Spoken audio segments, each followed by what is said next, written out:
Okay. And we are one of the key stakeholders that we're talking about is through oil and engineering, which is tourism.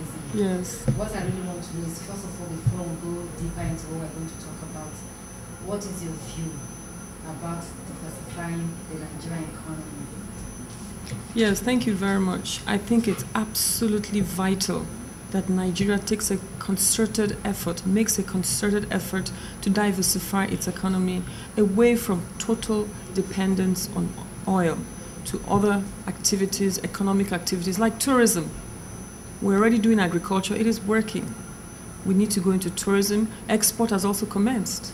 Tourism is where we haven't. Nigerians are moving a little bit. Initially, everybody was, rigor mortis. Now the rigor mortis is moving, doing slow motion. So people are beginning to move, and very soon they'll be moving very fast. And that's what we want, for tourism to get a lot of attention. You have amazing festivals. You have Osun Osogbo, you have Shango Festival, you have the New Yam Festival, you have Agungu Festival up in the north, Fishing Festival. Even in Taraba, I've been to Taraba, beautiful. They have the hugest, largest fish in the world. And what do you want to talk about? Nollywood. We have the organically grown, fantastic Nollywood. They've made Nigerians incredible, loved by everybody, especially within Africa and other parts of the world. Not only that, we have the music industry. This is all made in Nigeria. Organically grown. Just like our fruit, our vegetable, our sunshine is organic and natural.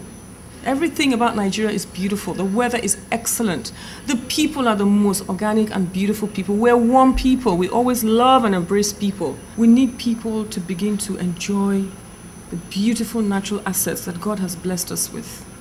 We need also Nigeria to recognize that tourism is the greatest employer of labor in the world today. It's also the easiest way to create jobs. And if you create jobs, you reduce poverty.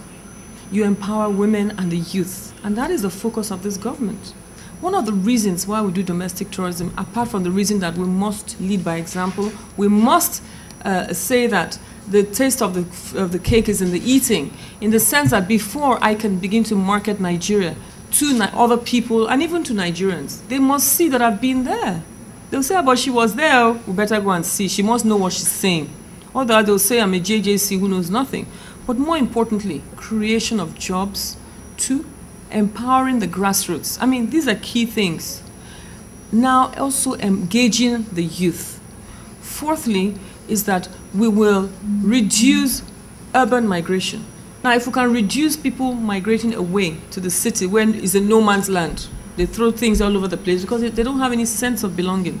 That is what creating tourism in the local communities, because these tourism sites that will create the jobs are in the local governments. So we want to empower the local governments, encourage more people to visit. So if only 10 people visit and we can make 100 people visit, you have to employ more people to show and be tour guides, also sell all these things, and you will also empower women. The local communities will be empowered and women will have jobs. Now the youth will be engaged. Something else that domestic tourism will do is tolerance. Us living together as brothers and sisters. Tourism will also create jobs for the young people. Not only that, it will engage their minds. When young people's minds are engaged, they're out of trouble. So we don't want people to come out of school and have nothing. Again, it will encourage entrepreneurship. Tourism is about being an entrepreneur. We empower you, and the sky's the limit. Because the beautiful assets we have are unlimited. You can't say, oh, this is diminishing. That it's not oil. You can only discover more and more and more tourism sites.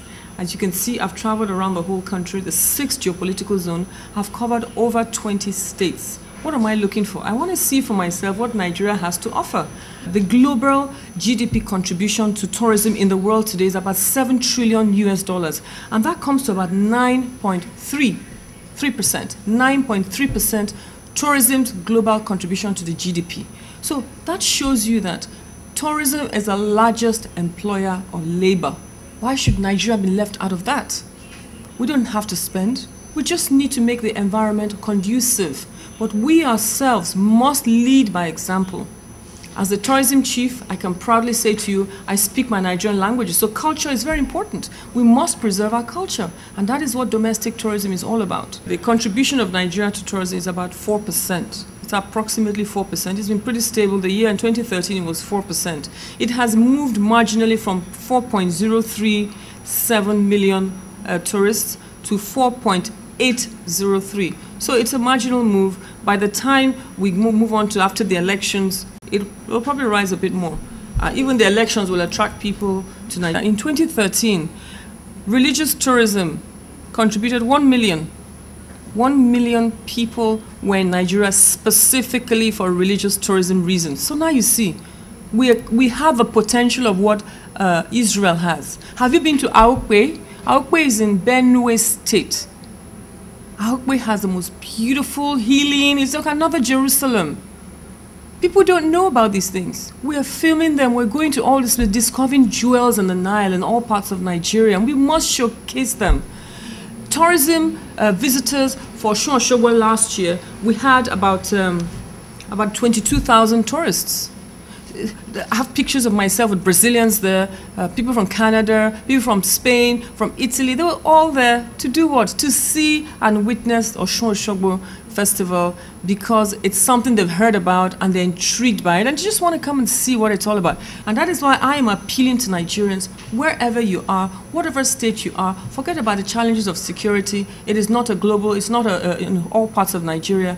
Encourage your family, go and unwind. You don't have to travel to London, pay through your nose, foreign exchange you don't have, you want to spend. Nigeria has a lot to offer. Let us enjoy what we have and let us share it in a positive way with other people. Terrorism and security issues are not peculiar to Nigeria, not at all.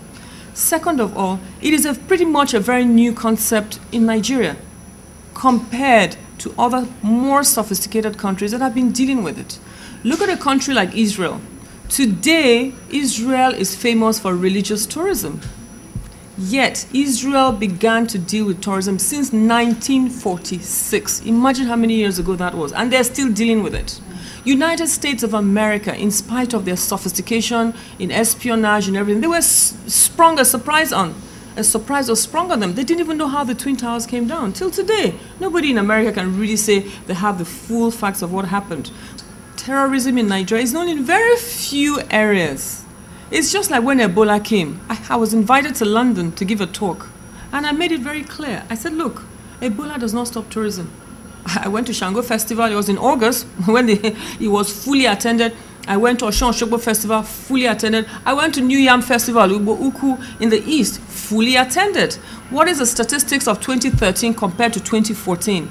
In 2013, we had 4.03 million tourism's coming to Nigeria. In 2014, it probably would have been much more. We had 4.8 million inflows into the country. So it's still a positive. It's still, that when you talk about percentage, it's still within the same 4%, our contribution to the GDP in Nigeria. But it's stable and it's creeping up slowly. By this time next year, we'll be saying something totally different because people will believe in Nigeria much more than they do now.